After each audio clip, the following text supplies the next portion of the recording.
नमस्कार मित्रों, कॉमिक्स राजा चैनल के सभी दर्शकों एवं व्यूवर्स को कॉमिक्स राजा का प्यार भरा नमस्कार, स्वागत व हार्दिक अभिनंदन। मित्रों, आज हम आपके लिए अपने चैनल पर जो कॉमिक्स लेके आए हैं वह है मित्रों नागराज की नागराज और कालदूत। कॉमिक्स की शुरुआत करने से पहले मित्रों हम राज कॉमिक्स का तहे दिल से शुक्रिया अदा करते हैं और उसके संपादक मनीष चंद्र गुप्त जी का भी तहे दिल से शुक्रिया अदा करते हैं, जिनके कारण यह कॉमिक्स प्रकाशन में आई और आज हम इसे अपने चैनल के माध्यम से आप लोगों के सामने ऑडियो विजुअल फॉर्म में प्रस्तुत कर रहे हैं। तो चलिए मित्रों शुरू करते हैं आज की कॉमिक्स नागराज और कालदूत। बहुत ही रहस्य और रोमांच से भरी है मित्रों यह कॉमिक्स नागराज और कालदूत। लेखक मित्रों वही राजा, संपादक मनीष चंद्र गुप्त, कला निर्देशक प्रताप मौलिक, चित्रकार चंदू, सुलेख उदय भास्कर। मित्रों इच्छाधारी सांपों का द्वीप नागमणि द्वीप, मणिराज की मृत्यु के पश्चात द्वीप का सम्राट बना नागराज, लेकिन विश्व से अपराध का सफाया कर देने का संकल्प लिए नागराज अधिक दिन वहां नहीं रुका। प्रोफेसर नागमणि द्वारा तैयार किए गए नकली नागराज की खोज में चल पड़ा वह। उसके बाद नागमणि द्वीप की बागडोर राजकुमारी विसर्पी के हाथ में थी। मित्रों नागराज द्वीप तक कैसे पहुंचा, जानने के लिए पढ़े मित्रों नागराज की पूर्व प्रकाशित कॉमिक्स प्रलयंकारी मणि और शंकर शहंशाह, जो आपके अपने ही चैनल कॉमिक्स राजा पे पूर्व प्रकाशित हो चुकी हैं। अगर आप देखना चाहें तो उनको आप देख सकते हैं सर्च में जाके मित्रों। लेकिन उस दिन द्वीप पर एक हंगामा सा मच गया। राजकुमारी जी, नाग सैनिक बोला, द्वीप पर फिर बाजों ने आक्रमण कर दिया है। राजकुमारी जी वे कई नागों को उठाकर ले गए। क्या? विसर्पी चौंक जाती है। राजकुमारी विसर्पी सिंहासन से उछल पड़ती है मित्रों। उसके झपट कर अपने शस्त्र उठा लिए। जल्दी चलो पुजारी बाबा, हमें कुछ करना होगा।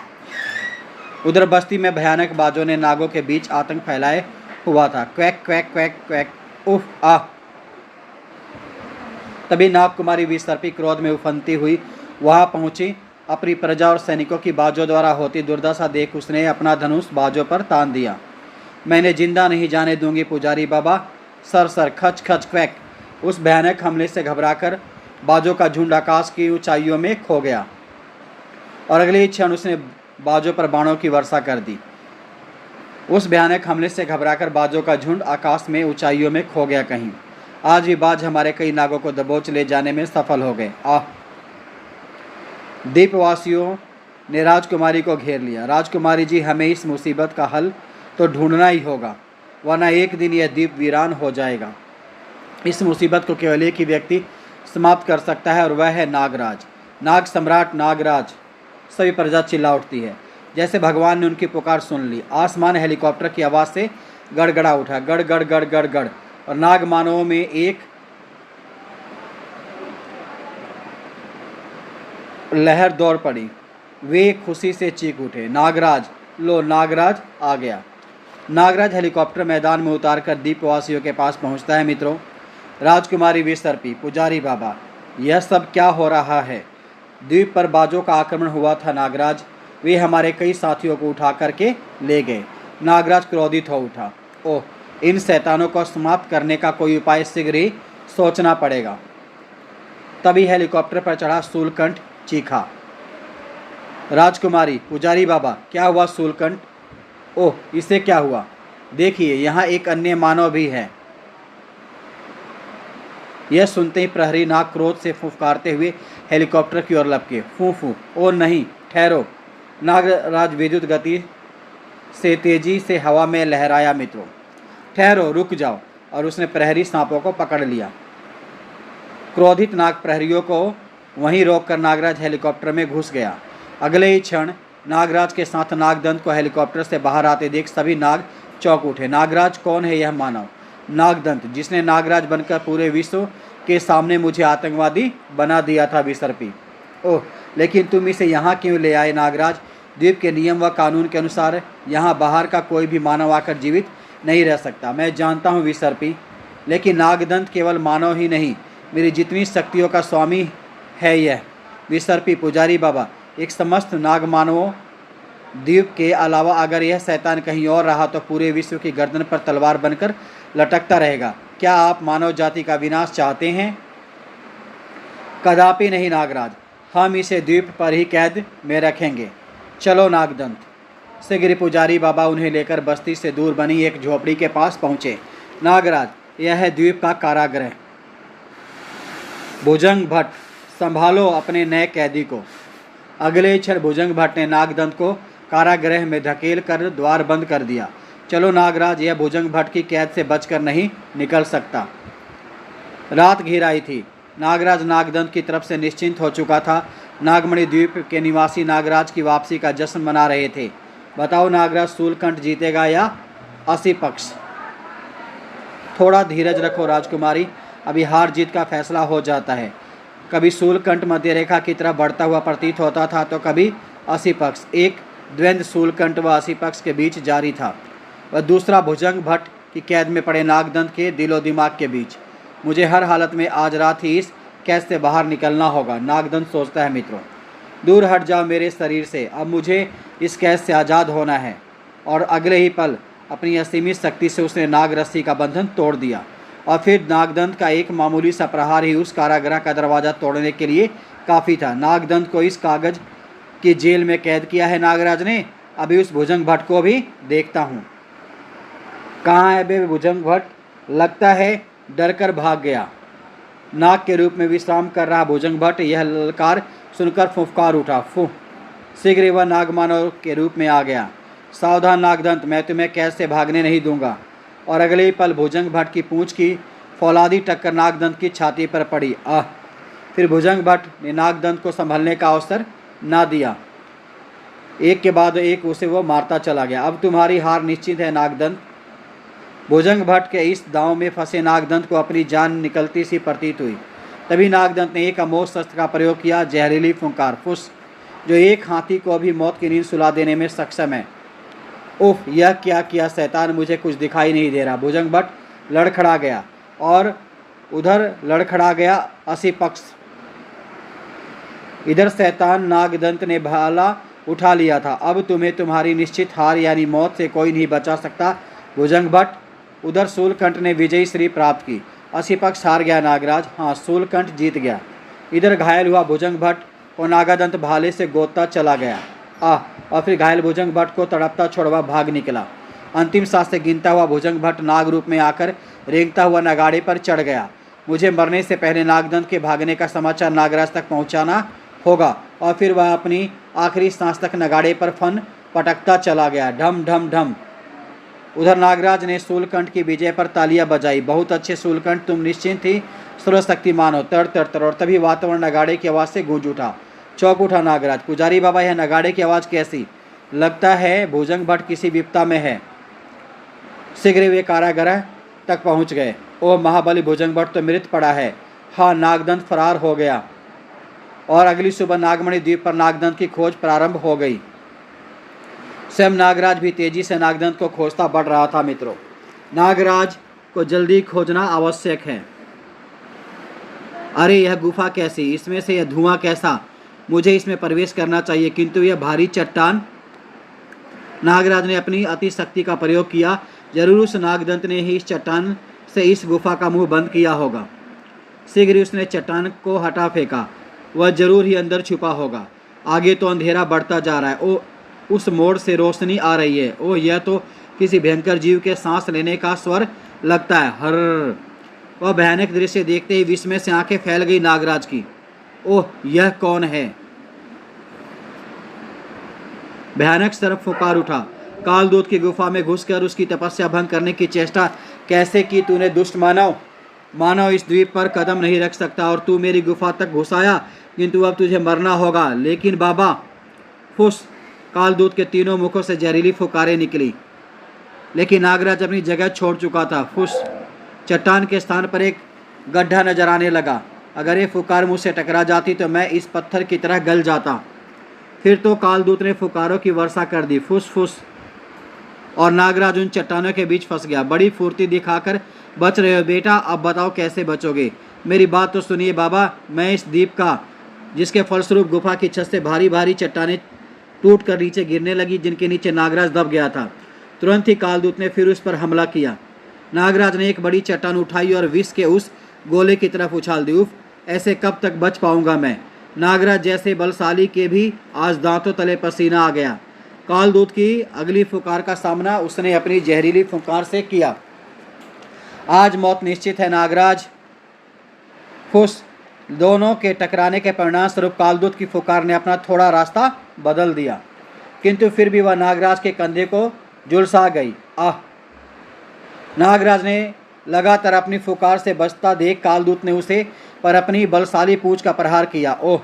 बहुत खेल लिया रे मानव, अब तेरी ये लीला यहीं समाप्त करता हूँ। इस पूंछ के वार से अब तू नहीं बच सकता।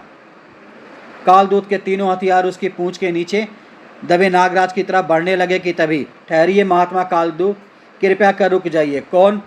नागकुमारी विसर्पी।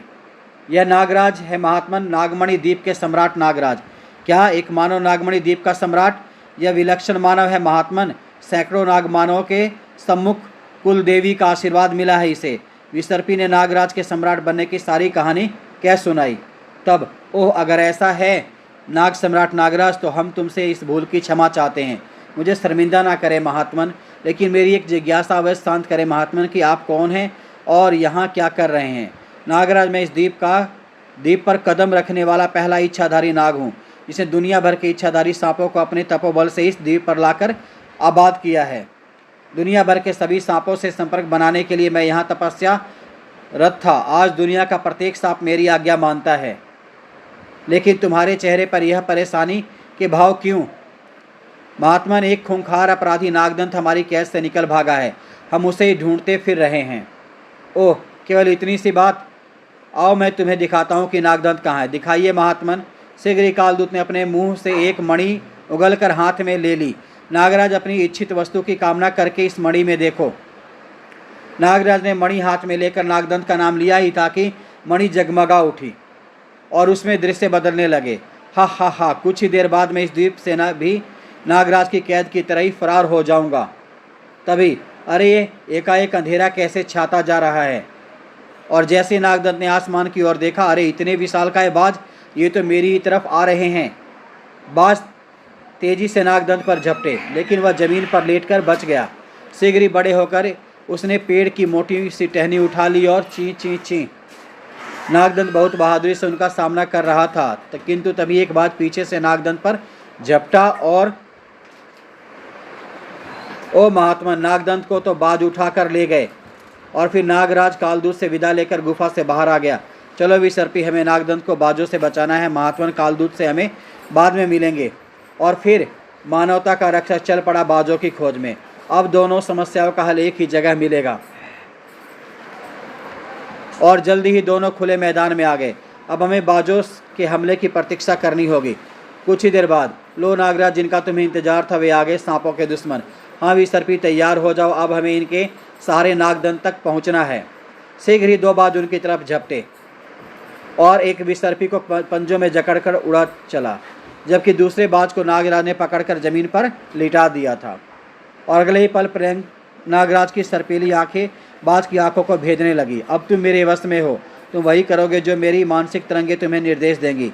नागराज का सम्मोहन चला और बाज नागराज का गुलाम हो गया। मित्रों, तभी नागराज बाज की आंखों में मानवीय आंखें देखकर चौंक पड़ा। अरे यह तो पहले ही किसी और के सम्मोहन में बंधा है, मुझे देखना होगा कौन है वह। नागराज ने पुनः एकाग्र होकर उसकी आंखों में झांका।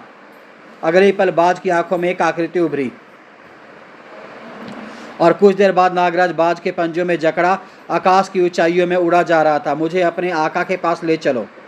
जल्दी ही नागराज को वह बाज नजर आने लगा जो विसर्पी को ले उड़ा था। अरे वह तो उस द्वीप की तरफ उड़ रहा है। उधर वह बाज विसर्पी को लेकर टापू की धरती की तरफ बढ़ने लगा। अगली पल वह एक विशालकाय बाज की मूर्ति के ऊपर मंडरा रहा था और फिर मूर्ति की खुली हुई चोंच के ऊपर पहुंचकर उसने विसर्पी को उस बाज के मुंह में छोड़ दिया। नागराज वही एक पेड़ पर छिपा इस दृश्य को देख रहा था। ओह, यह क्या बला है, ना जाने इस मूर्ति के गर्भ में क्या है और विसर्पी किस हालत में होगी। दिन में इन आदिवासियों को छेड़ना ठीक नहीं होगा। पहले देखता हूँ कि विसर्पी को छोड़कर यह बाज कहाँ जाते हैं। और अगले ही पल वह पुनः बाज के पंजों में जकड़ा उड़ चला। ओह, इतने सारे बाज और यह गेंडा, यह जरूर इनका प्रशिक्षक होगा। नागराज को एक पेड़ पर छोड़कर बाज पिंजरे के दरवाजे में प्रविष्ट हो गया। ओ अंतिम बाज साहुल भी आ पहुंचा। इसका मतलब आज 2 बाज मारे गए और बाजों के प्रशिक्षक बाजुली के जाने के बाद हूँ, तो मुझे इन बाजों को ख़त्म करना है, किंतु कैसे? तभी अचानक उसके दिमाग में एक विचार कौधा, वह अगर मैं इनके पीने के पानी में विष मिला दूँ तो यह सब पानी पीते ही समाप्त हो जाएंगे। नागराज पिंजरे के दरवाजे को खोलकर अंदर घुसा। क्वैक क्वैक, हैं तो यह अमानवीय कार्य, किंतु इतनी बड़ी नाग जाति की रक्षा के लिए मुझे इन कुछ बाजों की बलि देनी ही होगी। किंतु उसके अंदर घुसते ही बाजों ने शोर मचाना शुरू कर दिया और उस पर हमला करना शुरू कर दिया। नाग जाति की रक्षा के लिए नागराज उन 50 खूंखार दरिंदों के बीच घुस गया था। उफ, अरे इनके शोर मचाने से तो इनका प्रशिक्षक सतर्क हो जाएगा। बाज अपनी चोंच व पंजों से उस पर हमला करने लगे। उफ, मुझे अपनी आंखें इनके प्रहार से बचानी होंगी। बाजों घातक प्रहारों को मुस्कुराकर सहते हुए आखिर नागराज ने अपनी फुकार से विषैला कर ही दिया पानी को। किंतु तभी तड़ाक, यह था बाजों का प्रशिक्षक बाजुली, जो बाजों का शोर सुनकर वहां आ गया था। कौन है रे दुष्ट? बाजुली के बाजों को मारने आया है? इन शैतानों को तैयार करके उड़ने वाले शैतान, तुझे यहाँ तेरी मौत खींच लाई है, समझा? और फिर वह पिंजरा एक अखाड़ा बन गया, जिसमें एक तरफ नागराज था, दूसरी तरफ 51 पहलवान, 50 बाज और एक बाजुली। सावधान बाजुली, नागराज ने उस पर हमला कर दिया। शक्तिशाली प्रहार के फलस्वरूप बाजुली उछला और धड़ाम गिर पड़ा, किंतु बाजुली फुर्ती से उठा और दोनों भिड़ गए एक दूसरे से। दोनों ही शक्ति में एक दूसरे से बढ़कर थे, परंतु नागराज को साथ ही बाजों का भी सामना करना पड़ रहा था। टक्कर बेजोड़ थी दोनों की। नागराज बाजुली का भी सामना कर रहा था और मौका मिलते ही बाजों को भी मार रहा था, कड़ाक, अपने सर्प सैनिकों की मदद से। नागरस्सी का फंदा बाजों की जान बहुत आसानी से लेता था। अब की बार नागराज ने एक तीर से 2 शिकार का एक अनोखा तरीका निकाला। उसने बाजुली को उठाकर बाजों के झुंड पर उछाल दिया और क्वैक क्वैक क्वैक, बाजुली के भीम का शरीर के नीचे दबकर 1-2 वहीं धराशायी हो गए। चमत्कारी शक्तियों का मालिक बाजुली अब क्रोध से कांप उठा। अरे दुष्ट, अब बहुत खेल हो चुका, ले बच अब मेरी मानसिक शक्ति के प्रहार से। नागराज उछलकर दूर जा पड़ा और उस जबरदस्त मानसिक शक्ति के प्रहार के फलस्वरूप, उफ, यह तो बहुत खतरनाक है, नागराज कहता है।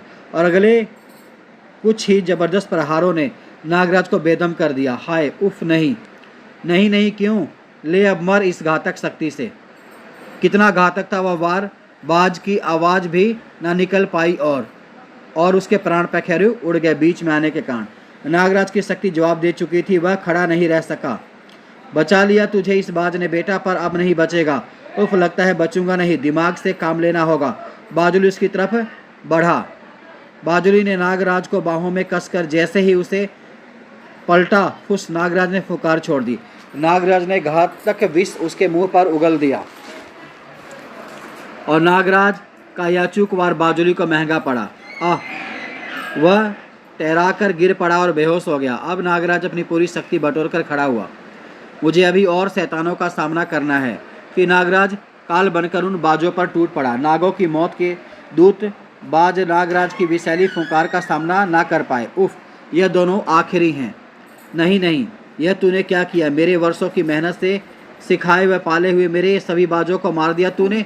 किंतु अब नागराज ने बाजुली को संभलने का मौका नहीं दिया। तड़ाक, वह उछलकर बाजुली के सीने पर सवार हो गया और तब तक उसके प्राण नहीं निकल गए, उसने अपने पैर नहीं हटाए।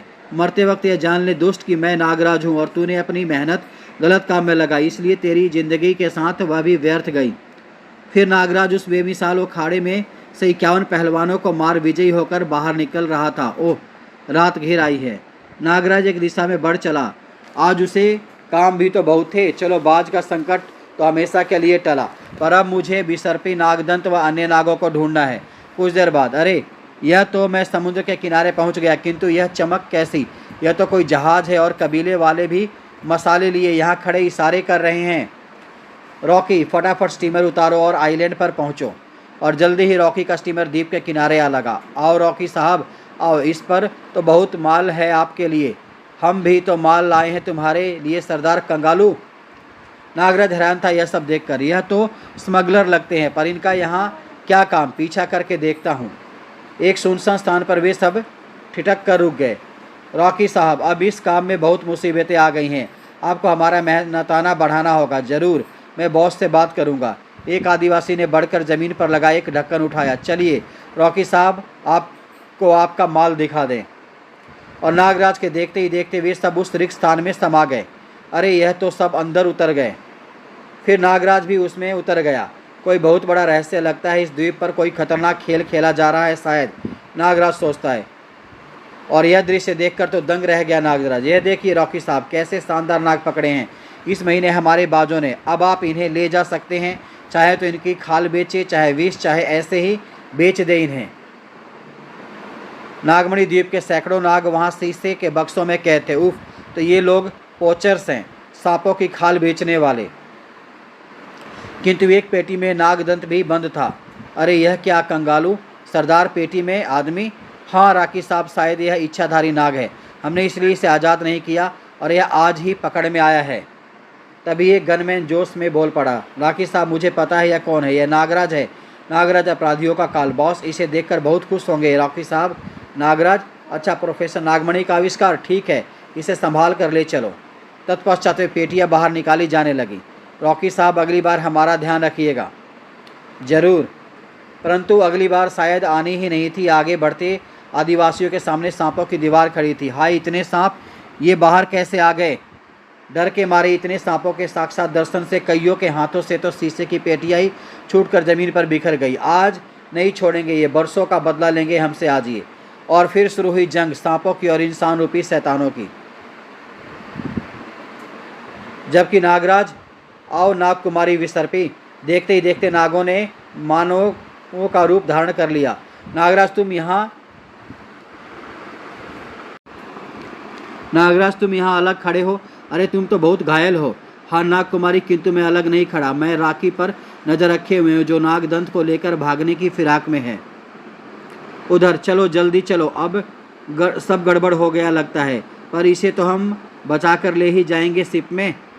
लेकिन नहीं, रुक जाओ रॉकी साहब, अब एक आदमी भी आगे ना बढ़ना। चौंक उठा रॉकी, फिर भी उसने नागराज पर गोलियों की बौछार कर दी। हाय, एक और नागराज, किंतु उसे लगा कि उसकी गन में नकली गोलियां भरी थीं, क्योंकि उसके चेहरे पर पड़ने वाले नागराज का प्रचंड गुस्सा उसे असली लगा। फिर दोनों आदिवासी भी पेटी फेंक कर नागराज पर झपट पड़े। खचाक, दोनों ने भाले नागराज के जिस्म में व्यवस्थ कर दिए, किंतु नागराज के वार वह भी ना सह पाए। धड़ाक धड़ाक, नाग कुमारी विसर्पी ने दौड़कर वह भाले नागराज के पेट से बाहर खींच दिए। ओ नागराज, यह क्या हुआ? कुछ नहीं विसर्पी, मुझे इन घावों से कुछ नहीं होता, मेरे घाव अपने आप ही ठीक हो जाते हैं। रॉकी ने मौका देखकर गन सीधी की और नागराज ने विसर्पी को धक्का देकर बचा ही तो लिया उन जानलेवा गोलियों की बौछार से। तड़ तड़ तड़, हट जाओ विसर्पी, हट जाओ। पलक झपकते ही नागराज पलटा और नागराज के शरीर में बसे वास करने वाले नागनंद व नागनाथ ने अगले ही पल राखी के प्राण ले लिए। तभी वातावरण स्टीमर के इंजन की आवाज़ से गूंज उठा। और यह स्टीमर में कौन भागा? नागदंत। अरे नागदंत कहाँ गायब हो गया? लगता है वह भाग गया नागराज। और उनके देखते ही देखते स्टीमर दूर चला गया। अब विसर्पी, पहले हम इस द्वीप के सरदार से मिले। चलो नागराज। नाग सम्राट नागराज व नागकुमारी विसर्पी सरदार कंगालू की बस्ती में पहुँचे, जहाँ नाग मानवों ने कंगालू को कैदी बना लिया था। आओ नाग सम्राट नागराज, राज सिंहासन ग्रहण करो। नागराज सिंहासन पर बैठ गया। सरदार कंगालू, हमारी तुमसे कोई दुश्मनी नहीं। हमने अपने दुश्मन बाजों को, उनके प्रशिक्षित बाजुली को समाप्त कर दिया।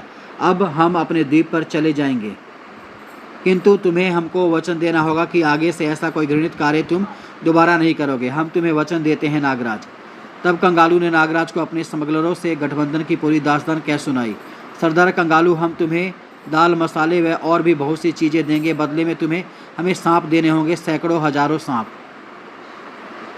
फिर उनके बताए तरीके से हमने तुम्हारे द्वीप से सांप पकड़े। चोंच में छोड़ा गया सांप सीधा नीचे जाता और वह वहाँ रखी पेटी में गिरता, जिसे हमारे आदमी बंद कर देते थे। सरदार कंगालू, क्या तुम्हें यह पता है कि यह शैतान कहाँ से आते थे और किसके लिए काम करते हैं? नहीं नागराज, ज़्यादा तो मुझे नहीं पता, लेकिन एक बार मैंने रॉकी से सुना था कि इनका बॉस कुवैत का एक शेख यूसुफ बिन अली खान है। पूरे विश्व में उसका जानवरों का व्यापार चलता है। ओह, किंतु वह रात वहां गुजारकर नागराज, नागकुमारी व अन्य नागमानव अगले दिन अपने द्वीप पर लौट चले। नागराज, आज तुमने संपूर्ण नागमणि द्वीप वासियों को अपना ऋणी बना लिया। लेकिन नागराज के मस्तिष्क में केवल दो नाम हथौड़े की तरह बज रहे थे, यूसुफ बिन अली खान और नागदंत। और इसी के साथ मित्रों यहाँ पे ये कॉमिक्स ख़त्म होती है। अब आप कॉमिक्स राजा को आज्ञा दीजिए मित्रों। अगली कॉमिक्स में फिर आपसे मिलेंगे एक नई कॉमिक्स के साथ। तब तक के लिए धन्यवाद। आपका दिन शुभ हो। Thank you very much.